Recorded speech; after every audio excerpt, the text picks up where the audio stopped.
ก็สบายดีเนาะพ่อแม่พี่น้องเนาะมื้อนี้เฮาก็สิไปใส่กับเนาะนี่กับพี่น้องสาวลังพี่น้องเอ้ยเนาะแล้วก็มันต้นหัวหนึงเนาะพี่น้องเนาะ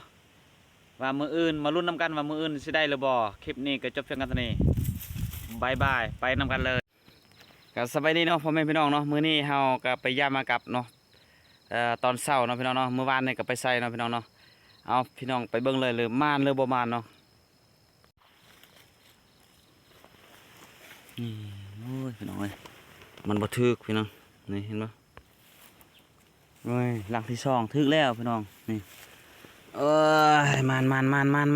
นี่หลังที่สองมาพี่น้องมื้อนี้เฮาสิมาลุ้นนำกันเนาะว่าใส่กับมื้อวานนี้สาวหลังว่าได้สิได้จักโตนะพี่น้อง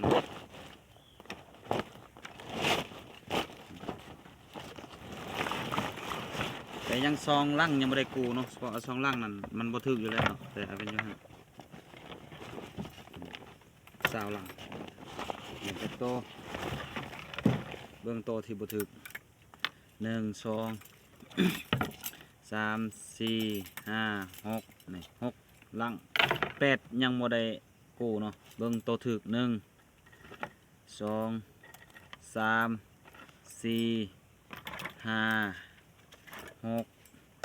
7 8 9 10 11 12โตเลยพี่น้องเนาะเอาคลิปนี้ก็จบเพียงกันเท่านี้เนาะพี่น้องเนาะหรือว่ามือต่อไปก็จะมาลุ้นนำกันว่าถึกจักโตเนาะพี่น้องเนาะเอาขอบใจ